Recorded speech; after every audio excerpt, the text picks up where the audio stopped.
এখন তোমাকে আমি একসাথে সবগুলো সূত্র একসাথে গুছিয়ে লিখে দেখাচ্ছি, সবগুলো সূত্র যা যা প্রয়োজন তোমার এই পুরো ব্যতিচার পারার জন্য। তুমি পরীক্ষার আগে জাস্ট এই এক পেজ তোমাকে আমি এখন দেখাবো, এই এক পেজ তুমি শুধু রিভিশন দিয়ে যাবা, তুমি পরীক্ষায় কোথাও আটকাবা না। আমাদের মেইনলি সমস্যা হয় আমাদের এই ব্যতিচার অংশে, আমরা আসলে বুঝতে পারি না কোনটা বের করতে বলেছে। ওই বাংলা কথাগুলো আমাদের অনেক সমস্যা হয়, সবগুলো কথা একটার নাম কি কি বলতে পারে, কতভাবে বলতে পারে, সব একসাথে তোমাকে আমি দেখাচ্ছি। তুমি দেখবা যে এটুকু মনে রাখলে তোমার আর কোনোই টেনশন থাকবে না। এটা তো আমরা অলরেডি শর্ত দেখেছিলাম, এখন আমরা দেখবো সেই ফর্মুলাগুলো, টোটাল ফর্মুলাগুলো একসাথে। দেখো সমস্ত ফর্মুলাগুলো একসাথে। এনতম উজ্জ্বল ডোরার দূরত্ব যখন তোমাকে বের করতে বলবে, আমরা জানি এনতম উজ্জ্বল ডোরা বের করতে বলে এক্সএন সমান 2n λ/2 সাথে ডি বাই এ। যদি তোমাকে এটা এই λ/2 ডি বাই এ এটা না দিয়ে পথ পার্থক্য দেওয়া থাকে, কখনো তোমাকে বলে এক্সএন বের করো, ওই দুই বিন্দুর পথ পার্থক্য দেওয়া আছে দুইটা তরঙ্গের, তাহলে তোর এক্সএনটা কত হবে? তাহলে তুমি এক্সএন সমান লিখবা ডেল এক্স ডি বাই এ। তাহলে ডেল এক্স আর এক্সএন আমাদের সম্পর্ক এটা, এক্সএন সমান ডেল এক্স ডি বাই এ। দুইটা সূত্র মনে রাখো, উজ্জ্বলের জন্য 2n λ/2 ডি বাই এ, কেউ চাইলে 2 কেটেও মনে রাখতে পারে, সমস্যা নেই, n λ ডি বাই এ মনে রাখতে পারবে, নো প্রবলেম। অথবা এক্সএন সমান ডেল এক্স ডি বাই এ। যদি তোমাকে অন্ধকার বলে এনতম অন্ধকার ডোরার দূরত্ব 2n - 1 λ/2 ডি বাই এ, তাহলে আমরা বলেছিলাম যে তুমি এখানে মাইনাস দিয়েই ইউজ করবা, তো তোমার জন্য ভালো। 5 নাম্বার অন্ধকার বললে 5ই বসাইতে পারবা, 3 নাম্বার অন্ধকার বললে এখানে n এর মান 3 বসাই দিবা, শেষ। তাহলে এক্সএন সমান 2n - 1 সাথে λ/2 সাথে ডি বাই এ। আর এক্সএন সমান কি হবে? সেম একইভাবে del X D by A, del X D by A লেখা যাবে। এরপর দেখো ডোরা ব্যবধান। সো ডোরা ব্যবধানটা আমরা কি লিখতে পারবো? একটু আগে তোমাকে বলেছিলাম ডোরা ব্যবধানটা কি, তোমাকে আমি আরেকবার দেখাই, বাকি নামগুলো শিখে নাও। ডোরা ব্যবধানে অনেক ঝামেলা হয়। ডোরা ব্যবধান এটা মানে হচ্ছে পাশাপাশি দুইটা উজ্জ্বলের দূরত্ব। এটাকেই বলে ঝালরের প্রস্থ। অনেক জায়গায় দেখবা পরীক্ষা ঝালরের প্রস্থ আসছে, কিন্তু গাইডগুলোতে কিন্তু ভুল করা আছে, ডোরা প্রস্থ বের করছে না। ডোরা প্রস্থ তো ডোরা প্রস্থ আলাদা, একটা খালি ডোরা। আর ঝালরের প্রস্থ মানে একটা উজ্জ্বল এবং একটা অন্ধকার মিলে ঝালর তৈরি হয়, ঠিক আছে? তো ঝালরের প্রস্থ বললে তুমি অবশ্যই কি লিখবা? বিটা। এই যে বিটা লিখেছি আমরা। ঝালরের প্রস্থ না বলে বলতে পারে ঝালরের রৈখিক বিস্তার, তার মানেও বিটা।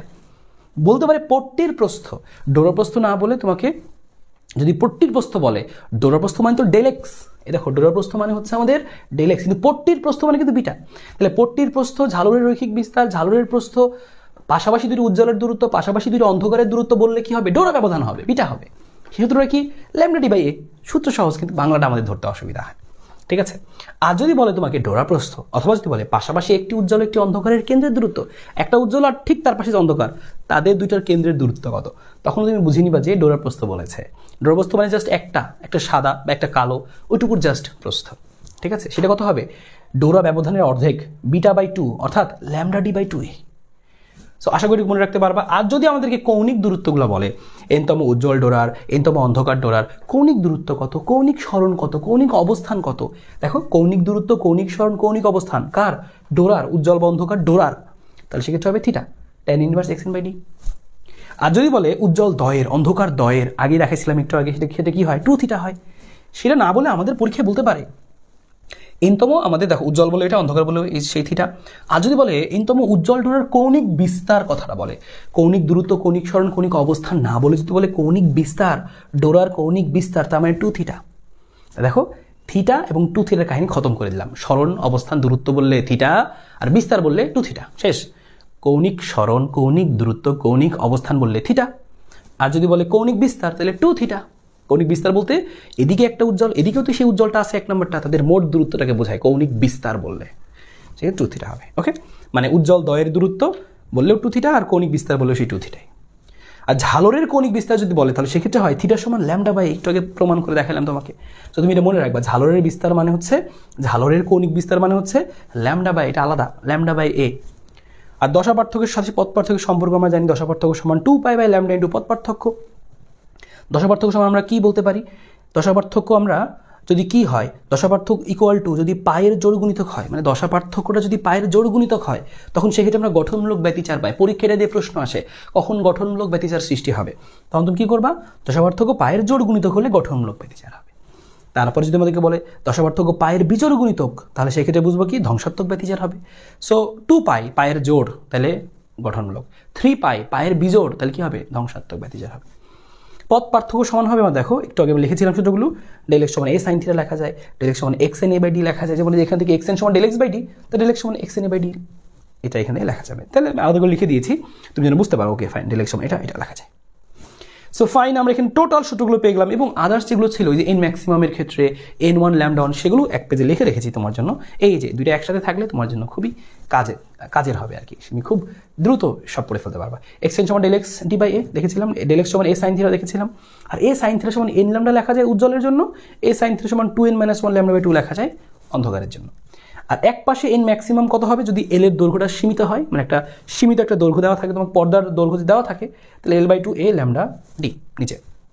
আর যদি আমাদের এক পাশে এন এর ম্যাক্সিমাম মানটা হবে a/λ যদি আমাদের কোনো পর্দার দূরত্বই না দেওয়া থাকে, পর্দার দৈর্ঘ্যই না দেওয়া থাকে, হ্যাঁ তখন বুঝে নেব কি অসীম দৈর্ঘ্যের পর্দা, এবং সেক্ষেত্রে ম্যাক্সিমাম মান হবে a/λ। যদি এটা খুব ভালো মতো মনে রেখো। আর N1 ল্যামডা 1 সমান N2 ল্যামডা 2 সেটা তো গেল।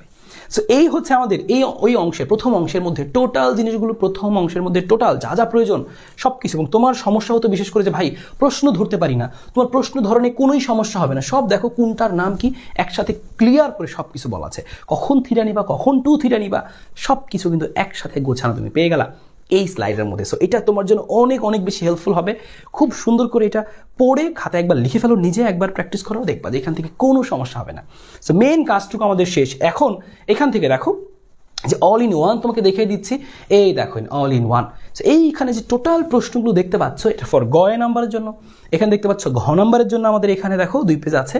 এই যে গ এবং ঘ নাম্বারের জন্য তুমি যে অঙ্কগুলো এখানে দেখতে পাইলা, এই অঙ্কগুলো এখানে যে গ নাম্বার এবং ঘ নাম্বারের জন্য যে দেখবা যে গ নাম্বারের জন্য 9টা বা 10টা, আর ঘ নাম্বারের জন্য যে হচ্ছে সব মিলে কতভাবে ঘুরে দিতে পারে, সব মিলে 11টা 12টা 13টা বা এরকমই। সো এই যে প্রশ্নগুলো তুমি যদি এখান থেকে সব মিলে এই অঙ্কগুলো জাস্ট করে ফেলতে পারো, এখন সলভ করে ফেলতে পারো, তুমি দেখবা এখান থেকে আর কোথাও কোনো প্রশ্নে তুমি আর আটকাচ্ছ না।